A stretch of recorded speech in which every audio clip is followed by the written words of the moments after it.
Eh, Nos mencionan acá, fíjate, esta pregunta sí podría ser parte de admisión, ¿no? Hay que conocer cuáles son las características de los compuestos y con eso das una respuesta directa nada más. Por ejemplo, una sustancia se funde a 44,1 grados Celsius, o sea, punto de fusión bajo.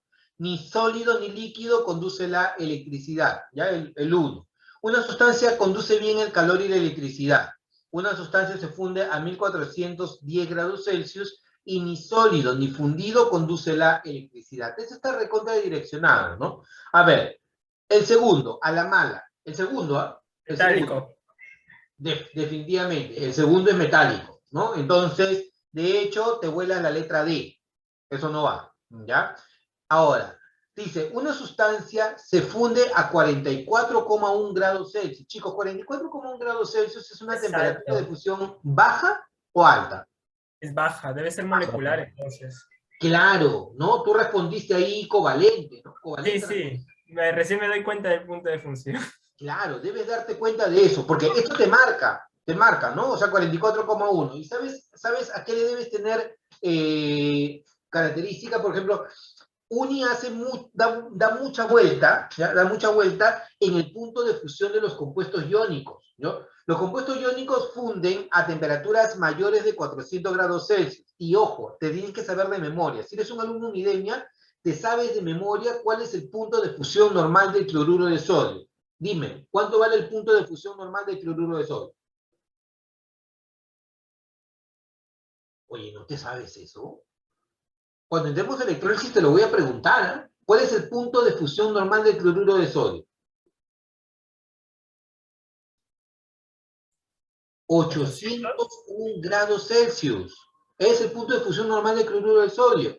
Entonces, lo que te dicen siempre cuando entras a enlace iónico es que los compuestos iónicos tienen un punto de fusión mayor a 400 grados Celsius y particularmente el cloruro de sodio es 801 grados Celsius. Entonces, de por sí, hablar de 400 grados Celsius, métetelo en la cabeza, y es un punto de fusión alto. Hablar de 44,1 grados Celsius, punto de fusión alto o bajo. Bajo. Por lo tanto, molecular. Me está quedando entonces molecular. Ah, mira, los dos se repiten, ¿no? La A y la C. ¿No? La A y la C. Me imagino que los dos deben ser, ¿no? A ver, dice. Funde a 1400 grados, 1410 grados Celsius y ni sólido ni fundido conduce la electricidad. Bueno, entonces podría ser, esto es covalente, definitivamente. Entonces, podría ser la letra A o podría ser la letra C. Cualquiera de los dos podría ser tu respuesta. Entonces, marcarías como respuesta o la A o la C. ¿Sí? Cualquiera de los dos es tu respuesta. Bueno, obviamente eso así no va a venir en admisión, va a ser una norma clara. Listo, entonces, hasta aquí, chicos. Preguntas, consultas, comentarios, eso se lo dejo para ustedes, ¿ya? Para poder entrar ahora a lo siguiente, que es la fase líquida. Rapidito, chicos. Preguntas, consultas, comentarios. Profesor, así algo rápido, ¿podría explicar de nuevo por qué los metales, o sea, cuando usted explicó sobre sus propiedades dúctiles y maleables, por qué se puede hacer? O sea, ¿por qué se Porque, realiza? claro, porque cuando tú consideras a un metal, ¿ya? Se me fue esto. Ya, cuando tú, ya, pasó por acá, pero ojalá que. Ya, mira, un metal viene a ser en su red cristalina un conjunto de iones positivos que se encuentran rodeados de un mar de electrones deslocalizados, ¿ya? Imagínate que acá hay orden, definitivamente acá yo lo estoy dibujando recontra desordenado, pero imagínate que acá hay un orden, ¿ya? Entonces, tú puedes conceptualizar a un metal como si fuera un conjunto de iones positivos rodeado de un mar de electrones. Entonces, los electrones en sí se encuentran deslocalizados, se mueven en todo este entorno. Por eso a esta teoría se le llama la teoría del mar de electrones. ¿Ya? Los electrones se encuentran completamente deslocalizados. Entonces, ¿qué ocurre? Que si yo todo a este bloquecito, ¿ya? De acá, me lo llevo hacia aquí abajo, lo que va a ocurrir es que yo estoy jalando a los iones positivos y los electrones van a perseguir a los iones positivos. ¿Me dejo entender? ¿Sí? Si yo tengo a Van este... con todo. ¿Cómo? Van con todo, o sea, cuando se retiran los iones positivos, es decir, se dividen, los electrones los persiguen a ellos, es decir, es como si estuvieras moviendo todo el bloque en sí, Claro, sin alterarlo. como si estuvieras moviéndolo, ¿no? Y entonces ¿Qué pasa? Los electrones lo persiguen. Entonces no estás rompiendo un enlace. A diferencia de un enlace iónico, a diferencia de un enlace covalente, en donde sí rompes enlaces, ¿ya? En el enlace metálico no ocurre eso. En el enlace metálico, cuando tú mueves un bloque, un plano o una línea, los electrones empiezan a perseguir a los iones positivos. Por lo tanto, en sí no hay una ruptura del enlace químico. Entonces eso justifica de que tú puedas formar planos, láminas muy delgadas o hilos muy pequeños. Entonces ahí se justifica la ductibilidad y se justifica la maleabilidad. ¿Ya? ¿Se entiende mejor ahora? Sí, profe, gracias. Ahora sí. Perfecto.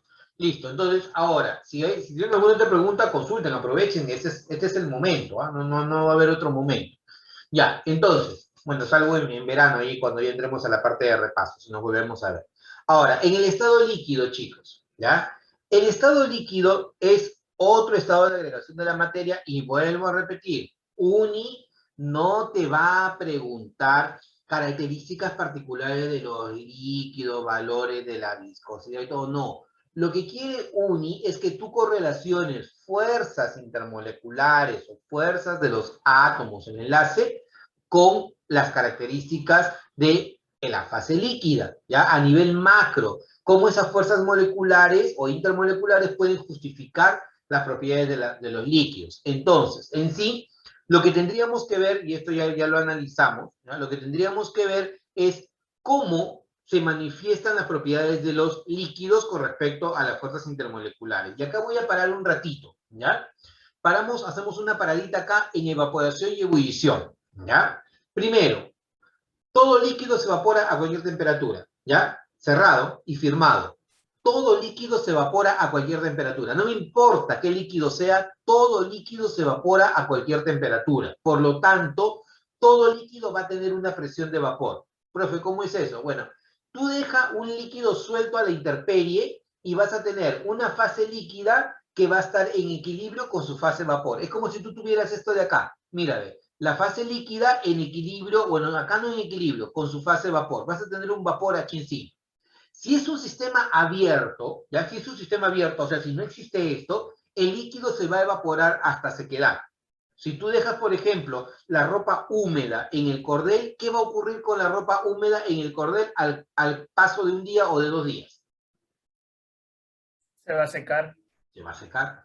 ¿Y qué está ocurriendo? Está ocurriendo un proceso de evaporación. Como no hay nada que lo detenga, entonces el líquido se empieza a evaporar. Y como no hay nada que lo detenga, la evaporación se va a dar hasta sequedad. Por esa razón es que la ropa se seca. Le das agüita a tu perro y pasan dos cosas. O el perrito se toma todo el agua o simplemente el calor hizo que el agua se evapore y tú te alucinas que el perrito se tomó el agua. A veces no es así. Si no hay nada que lo detenga, el agua se evapora hasta sequedad. Pero si tú pones aquí una barrera, entonces va a empezar a darse un equilibrio entre el proceso de evaporación y el proceso de condensación. Y cuando se establece el equilibrio entre la evaporación y la condensación, se dice que acá tú te encuentras frente a un vapor saturado. Y eso es muy importante, chico, por demás importante. Te recomiendo que lo recontraleas todas las veces que puedas y termines de entenderlo, porque incluso lo vas a utilizar dentro de la universidad. Para aquellos que hayan decidido ser químicos, ¿cuántos químicos quieren ser acá en la universidad? Levanta la mano. ¿O petroquímico? ¿O química general? Nadie. Claro, somos pocos los elegidos. En todo caso, tú lo vas a utilizar muchísimo cuando hagas procesos industriales. Se utiliza muchísimo el concepto de presión de vapor, vapor saturado se utiliza muchísimo. ¿Ya? Entonces, ¿qué ocurre? Cuando tú hablas de un líquido y estás en un sistema abierto, el líquido se evapora hasta sequedad. Y ahí se genera un sistema líquido-vapor. El vapor, ¿ya? O la tasa de evaporación, ojo, muy importante, la tasa de evaporación depende de tres factores, naturaleza del líquido, temperatura y área superficial. Ojo, naturaleza del líquido, temperatura y agua superficial. En esta parte necesito que respondas, pero así, flash, ¿ya? ¿Quién se evapora más rápidamente, la gasolina o el agua? La gasolina. La gasolina. ¿Quién se evapora Gasolina. más rápidamente, la acetona o el agua? chicas? ¿Quién se Acetona. evapora? La acetona. ¿Quién se evapora más rápidamente? ¿El alcohol o el agua? El alcohol. El Alcohol. alcohol. ¿Por qué? Porque las fuerzas intermoleculares en la gasolina, la acetona o el alcohol son menores que las fuerzas intermoleculares que en el agua, ¿ya? Lo primero es la naturaleza de la sustancia. Lo segundo, la temperatura. ¿Cuándo se seca más rápidamente la ropa? ¿En invierno o en verano? En verano. En verano. ¿Por qué? Porque a mayor temperatura, mayor es la tasa de evaporación. ¿Dónde se enfría más rápidamente la sopa? ¿Ya? ¿En un plato hondo o en un plato tendido? Tendido. En un plato tendido. Mayor área superficial, mayor tasa de evaporación. Y como la evaporación es un proceso que arrastra calor, entonces provoca el enfriamiento de la masa líquida. Ojo, la evaporación es un proceso que arrastra calor. Y como arrastra calor, enfría la masa líquida. Por eso el líquido se enfría.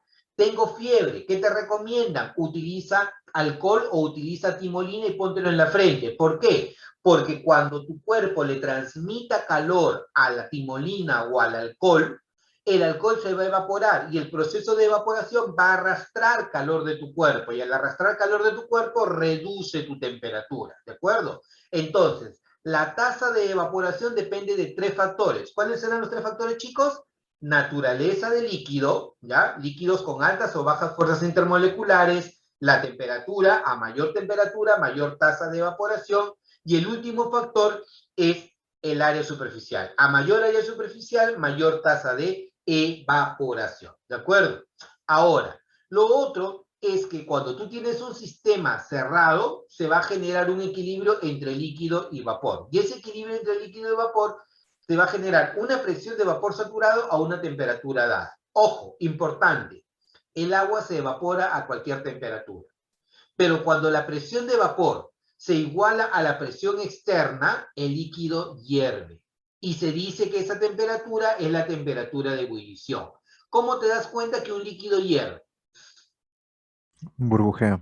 Burbujea. Excelente, Walter. Te das cuenta que un líquido hierve porque se generan burbujas en toda la masa líquida, ¿correcto? Y además, si esa ebullición se da a la presión atmosférica normal, ¿cómo se le llama la temperatura de ebullición? Te recontracreo. ¿Cómo se le llama? Temperatura de ebullición normal, porque está ocurriendo a la presión de una atmósfera. ¿Cuánto vale la temperatura de ebullición del agua? 100 grados Celsius. Depende. Excelente, Walter. Esa es la respuesta. Depende. La temperatura de ebullición del agua depende de la presión atmosférica. Normalmente vamos a decir 100 grados Celsius, sí, pero eso no es del todo cierto. O sea, si yo quiero ser exquisito, te digo, ¿cuánto vale la temperatura de ebullición del agua? Depende. Porque si estoy a nivel del mar, a la presión de una atmósfera, vale 100 grados Celsius. Pero si yo me voy a la sierra o me voy al monte Everest, ahí no va a hervir a 100 grados Celsius, porque la presión atmosférica es menor de una atmósfera. ¿Ya? ¿De acuerdo? Entonces ten bastante cuidado porque a veces uno da vueltas en ese concepto. La temperatura de ebullición normal es aquella que ocurre a la presión de una atmósfera. ¿De acuerdo? Y para el agua esa temperatura de ebullición normal vale 100 grados Celsius. Tensión superficial, ¿ya?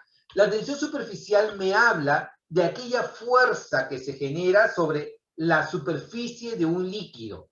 ¿Debido a qué? Debido a las fuerzas intermoleculares que ocurren en el líquido, ¿ya? Para entenderlo de una mejor manera. Mira, fíjate acá, veamos este vasito, ¿ya? ¿Ves este vasito? Lo voy a ampliar, ¿ya? Si nosotros vemos este vaso, esta molécula que está acá, la de acá, la del centro, interactúa con todas las moléculas que están alrededor, ¿ya? ¿Lo notas? ¿Sí? Esta molécula del centro interactúa con todas las que están alrededor, ¿ya? Pero esta molécula que está en la superficie, ¿qué ocurre? Interactúa con las que están a los costados, con las que están hacia abajo, pero no interactúa con las que están hacia arriba, porque arriba tú tienes la fase gaseosa. Entonces, ¿qué va a ocurrir? La molécula que se encuentra aquí en la superficie siente así algo como el efecto Tupac Amaru, ¿no? Lo que va a ocurrir es que todas las moléculas que están alrededor la van a empezar a jalar. Y las moléculas que están abajo también jalan hacia abajo, de tal manera que se genera una tensión en la superficie Y por esa razón, la fuerza que tú necesitas para hacer que esto cambie en una unidad de longitud, o a la energía, o al trabajo por unidad de área, se le conoce con el nombre de tensión superficial. ¿Me dejo entender? ¿Sí? La tensión superficial ocurre porque las moléculas de líquido que están en la superficie únicamente interactúan con las que están alrededor y con las que están hacia abajo. Y por lo tanto, razona, ¿ya? Si es así, ¿qué se busca? ¿El área superficial máxima o el área superficial mínima? Te recontracreo. Si jalan, área superficial máxima o mínima. Y una vez que me respondas eso, me vas a responder cuál es el sólido que tiene la mínima área superficial.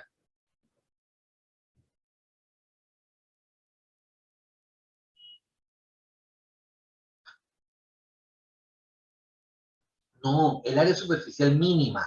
Métetelo en la cabeza. Si no lo sabías, es área superficial mínima, ¿correcto? Porque todos están jalando hacia abajo. Entonces se busca la mínima área superficial. Y pregunta, ¿cuál es el sólido que tiene la menor área superficial? El sólido con menor área superficial.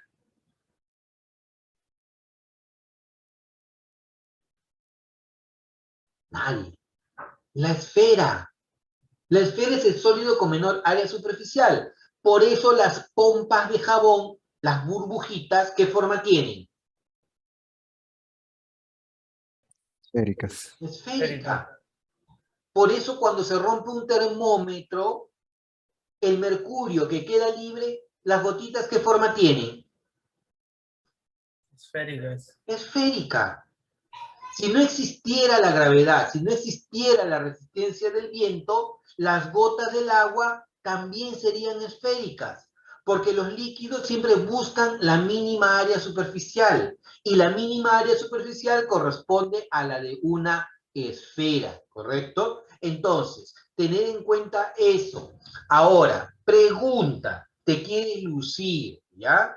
En una piscina. Hay trampolín nivel 1, trampolín nivel 2. Pero como tú te quieres lucir, te vas al nivel 2 y te lanzas de pechito al agua. ¿Te ha pasado, cierto? ¿No? Sí, duele feo. Duele feo, te voy a decir te ha pasado, Guillermo. Sí, bueno. Duele feo, ¿por qué? Porque cuando tratas de ingresar al agua, tienes que vencer la tensión superficial del agua. Y esa tensión superficial, ese efecto es lo que provoca el dolor en tu cuerpo cuando tú tratas de ingresar al agua. Lo mismo ocurre cuando tú dices, oye, vamos a chapetear y te pones a chapetear en el agua. Y luego tus brazos están recontra rojos. ¿Por qué? Porque al hacer el efecto de ingresar al agua, estás tratando de vencer, o estás venciendo la tensión superficial y eso provoca un efecto sobre tu piel, ¿de acuerdo? Entonces, ¿qué me justifica la tensión superficial? Me justifica, por ejemplo, por qué algunos insectos pueden desplazarse sobre el agua sin hundirse. ¿Por qué puedes colocar una hoja de afeitar o un alfiler sobre el agua sin que ésta se hunda? ¿Por qué las pompas del jabón son esféricas? ¿Por qué las gotas del mercurio tienden a ser esféricas? También me justifica una propiedad que es muy importante, que es la acción capilar. Y esto es muy común en preguntas de examen de admisión o en preguntas de CPRE-UNI, ¿ya? Cuando yo hablo de la acción capilar, como su nombre lo dice, es el efecto de que un líquido suba a través o se desplace, voy a utilizar la palabra, que se desplace a través de tubos capilares. ¿Y qué es un tubo capilar? Un tubo delgadito, ¿ya? Un tubo de un diámetro muy, muy pequeño, ¿de acuerdo? Entonces, yo voy a tener dos situaciones. Una situación en la que predomina la adhesión sobre la cohesión y el líquido sube, y otro efecto en donde predomina la cohesión sobre la adhesión y el líquido baja. Profe, ¿dónde pasa eso? Importante, escúchame, ¿ya? Importante. Agua con capilar de vidrio. No cualquier capilar, no capilar de plástico, capilar de vidrio, ¿ya? Si tú tienes agua y capilar de vidrio, el agua sube, ¿ya? Si yo tengo mercurio y capilar de vidrio, el líquido baja. Profe, ¿cómo es un capilar? Cuando rompes un mercurio, el tubito que está en el interior por donde se desplaza el mercurio, ese es un tubo capilar, ¿ya? Muchas veces nosotros nos imaginamos, oye, vamos a tener un tubo capilar cuando hagamos esta acción en el laboratorio de la uni. Nada, chicos, yo también tenía esa esperanza. Alguna vez me imaginé que me iban a dar un tubito capilar para hacer mi experimento en el laboratorio de la uni, me preparé, le hice todo, a la larga, ¿sabes lo que te dan? Termómetros rotos, ¿ya? Y te dice, ahí está tu capilar. Oye, pero no es mi capilar, si es un termómetro, ya lo que está dentro es un capilar, y listo. Tienes que hacer tu experimento con lo que tienes, y ese es tu tubo capilar, ¿ya? Entonces, un tubo capilar no es otra cosa que un tubito de vidrio de un diámetro muy delgado. Y cuanto más delgado sea el tubito, en este caso de vidrio, más alto va a llegar el líquido. ¿De acuerdo? Mira, acá tienes un diámetro más grande, acá tienes un diámetro menor. Entonces el líquido sube más. ¿Cuándo se detiene el líquido? Te recontracreo.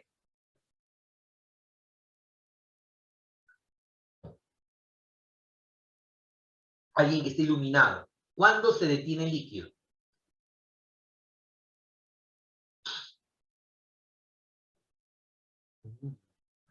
¿De física? Muy bien, claro, cuando las fuerzas son iguales. ¿Y qué fuerzas son iguales? La fuerza hacia abajo, la fuerza de la gravedad, el peso del líquido, con respecto a las fuerzas que llevan hacia arriba. ¿Y cuáles son las fuerzas que llevan hacia arriba? Las fuerzas de adhesión. Entonces, cuando se igualan las fuerzas de adhesión con la fuerza del peso del líquido, ahí el líquido se detiene. Por esa razón, cuanto más delgadito sea el tubo capilar, más alto va a llegar, en este caso, el agua en un recipiente de vidrio. Características, mira, forma de U, menisco cóncavo. Forma de U inversa, menisco convexo, ¿de acuerdo? En este caso, el líquido sube, en este caso, el líquido baja. Acá predomina la adhesión sobre la cohesión, o sea, predomina la adhesión del líquido con el capilar. Y acá predomina la cohesión, quiere decir predominan las fuerzas cohesivas en el mercurio. Profe, una visión un poquito más detallada, ya chévere. Mira, hagamos esto. Pregunta, a ti te ha pasado, ¿no? Mira acá, ves mi tacita, ¿ya? Tiene agüita dentro, pero hazlo tú con un vaso de vidrio y ponle agua. E intenta pasar el agua de tu vaso de vidrio a otro vaso de vidrio sin que chorree nada de agua alrededor de la pared.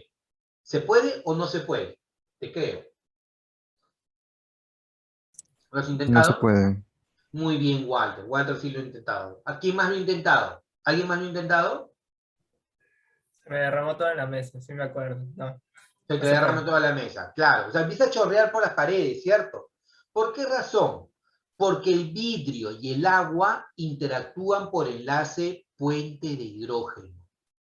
El vidrio y el agua interactúan por enlace puente de hidrógeno. O sea, si este líquido sube, es porque el agua y el vidrio están interactuando por enlace puente de hidrógeno. Y ese enlace puente de hidrógeno es el que justifica que el líquido empiece a subir. Sin embargo, en el mercurio te recontracreo. ¿Qué fuerzas voy a encontrar yo en el mercurio? Vamos, Walter. ¿Qué fuerzas encuentras tú en el mercurio?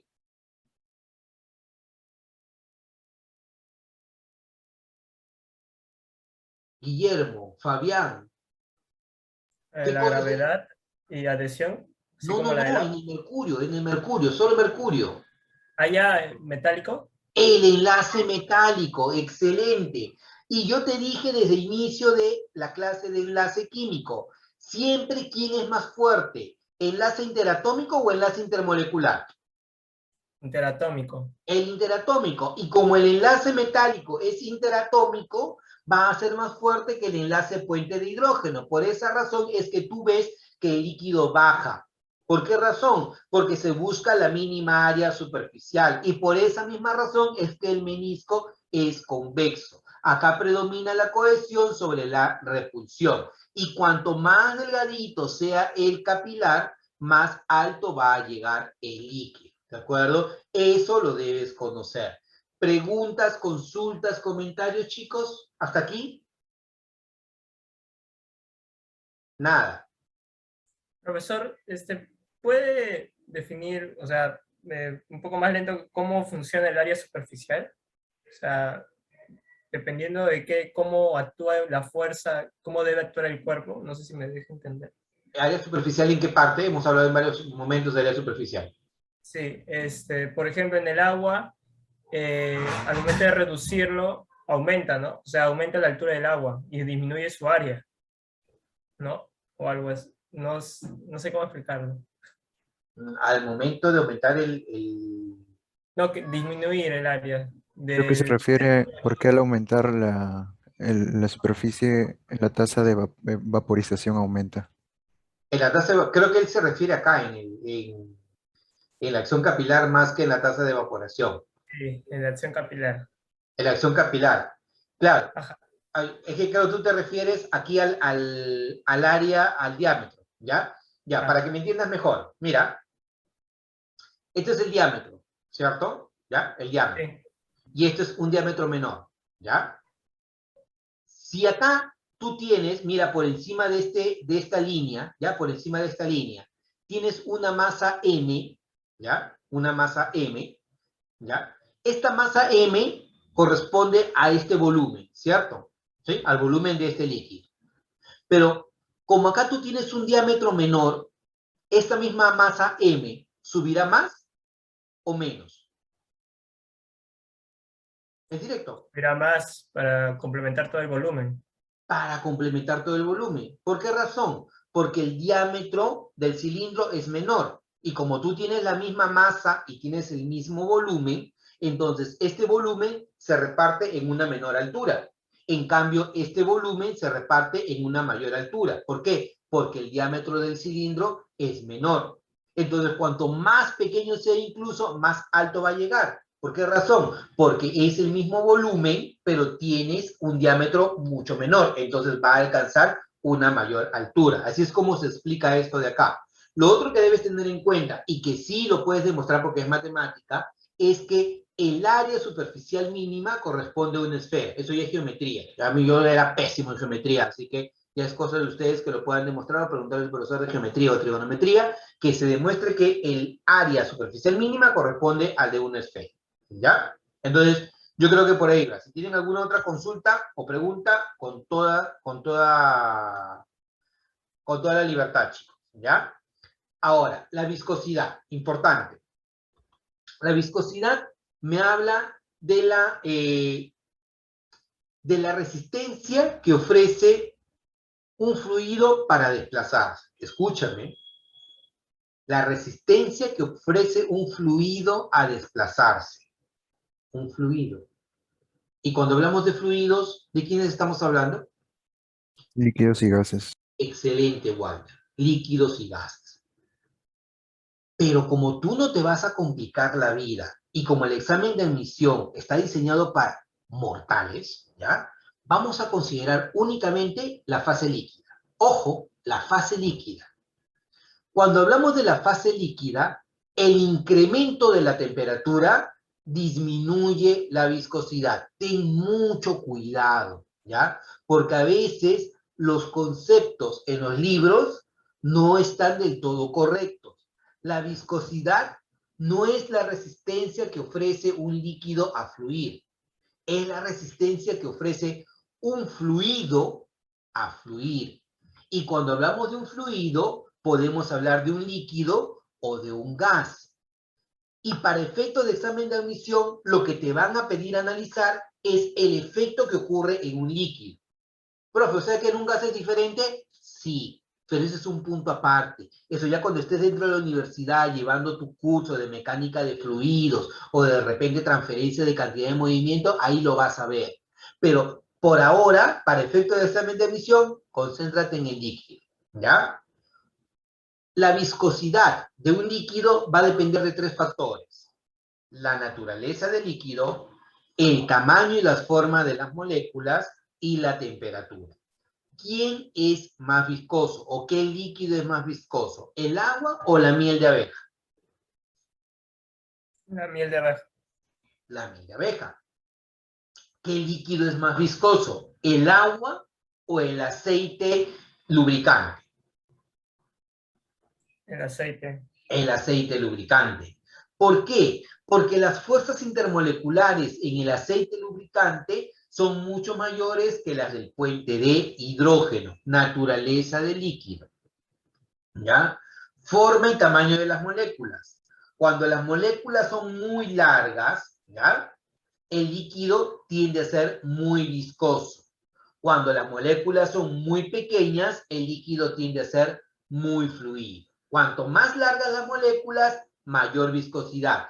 Cuanto más ligeras las moléculas o más pequeñas las moléculas, menor viscosidad. Por eso, un aceite lubricante que está formado por hidrocarburos de larga cadena carbonada tiene alta viscosidad. Pero la gasolina, por ejemplo, que está formada por moléculas pequeñitas, tiene menor viscosidad. Y lo otro es la temperatura, y acá hay que tener mucho cuidado porque este efecto únicamente se menciona para líquidos. El incremento de la temperatura reduce la viscosidad de un líquido, ¿correcto? Si que yo, por ejemplo, echo mantequilla en la sartén y la enciendo a la cocina, ¿qué va a pasar con la mantequilla? Se empieza a derretir. Se empieza a derretir. ¿Qué pasa con su viscosidad? ¿Aumenta o disminuye? Disminuye porque se empieza a resbalar, ¿no? Claro, se hace más viscoso, ¿de acuerdo? Igual ocurre con el aceite. Si tú tienes aceite y el aceite lo dejas caer en la sartén, ¿ya? Al inicio se mueve poco, pero cuando tú incrementas la temperatura, se empieza a mover más. ¿Por qué razón? A mayor temperatura, menor viscosidad de los líquidos. Igual, cuando dejaste de repente tu comida que era recontra grasosienta, ¿ya? Pero no te la vas a comer así porque la grasa se ve fea, lo que haces tú es, tu comida grasosienta la pones en la sartén. ¿Y qué va a ocurrir? Si al inicio tenía forma de gelatina, cuando tú calientas, luego ese aceite se empieza a hacer más fluido. A mayor temperatura, menor viscosidad. ¿De acuerdo? Entonces la viscosidad depende de esos tres factores. Naturaleza del líquido, forma y tamaño de las moléculas y la temperatura. ¿Preguntas, consultas, comentarios, chicos, hasta acá?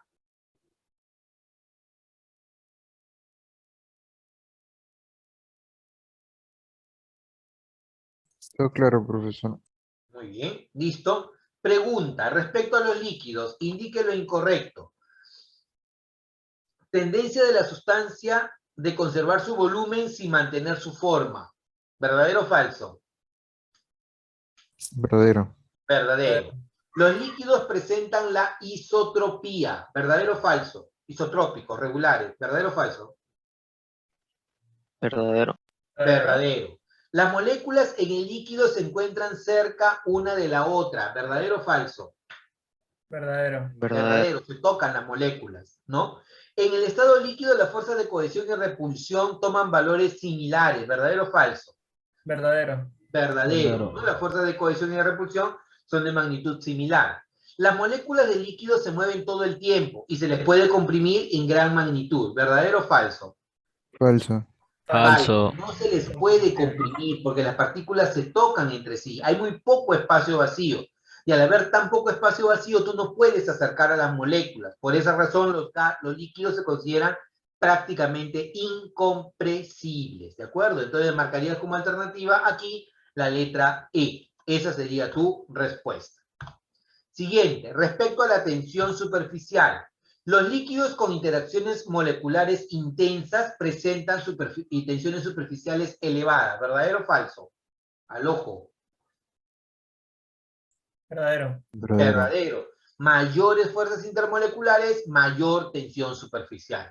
La tensión superficial disminuye con el incremento de la temperatura. ¿Verdadero o falso? Verdadero.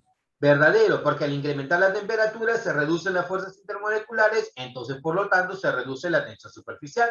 Verdadero. Es una característica exclusiva de los líquidos, la tensión superficial. ¿Verdadero o falso? Verdadero. Verdadero, es una propiedad de los líquidos. ¿Ya? La tensión superficial del mercurio es menor que la del agua. Ajá. Te creo, ¿ah? La tensión superficial del mercurio es menor que la del agua.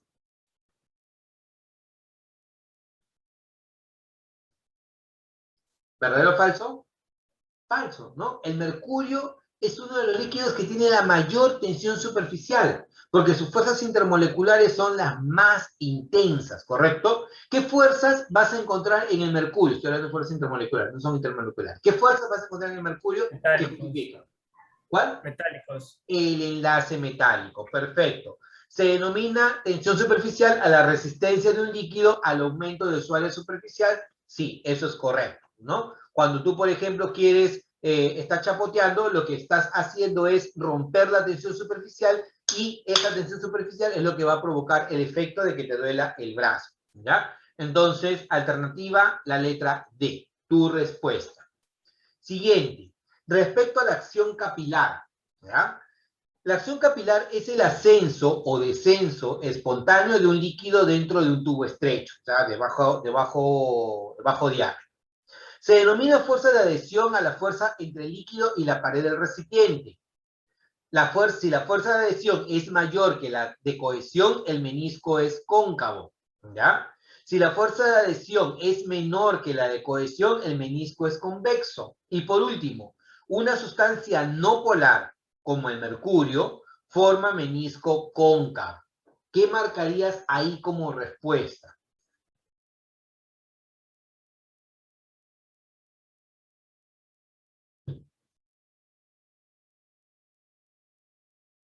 La E, La letra E. A porque es ver, convexo, ¿no? ¿cómo? Porque es convexo. Menisco convexo. Menisco convexo. Ya, menisco convexo. ¿Es por lo único que marcarías que es falso? Dice no polar. Claro, ¿podemos hablar de no polaridad en el mercurio? No.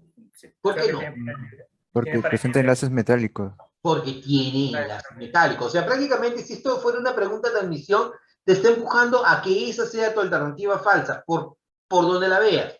Porque primero el mercurio, tú no puedes hablar de polaridad, porque el mercurio tiene enlace metálico, y la polaridad es una propiedad de los enlaces covalentes. Y segundo, que el menisco no es cóncavo, sino que el menisco es convexo. ¿De acuerdo? Entonces, alternativa, la letra E. Directo, respecto a la viscosidad. Uy, esta pregunta está bonita. Dice, la viscosidad depende de la fortaleza de las fuerzas intermoleculares. La viscosidad de un líquido generalmente disminuye al aumentar la temperatura. La viscosidad se define como la resistencia a fluir. La viscosidad depende de la forma y tamaño de las moléculas. Y existe una relación directa entre la densidad de un líquido y su viscosidad. Directo, chicos, antes de que se nos acabe la hora. ¿Qué marcas acá? La falsa, la La incorrecta, E, la mala. la E. La letra E, perfecto, la letra E. No existe una relación entre densidad y viscosidad. Para nada, para nada. Por ahí nos dijeron la letra C, Matías. Matías se corrigió. La letra E. Excelente. Esa sería tu respuesta. No hay una relación entre densidad y viscosidad. Hay líquidos que tienen muy altas densidades o bajas densidades y tienen viscosidades variables. ¿Ya?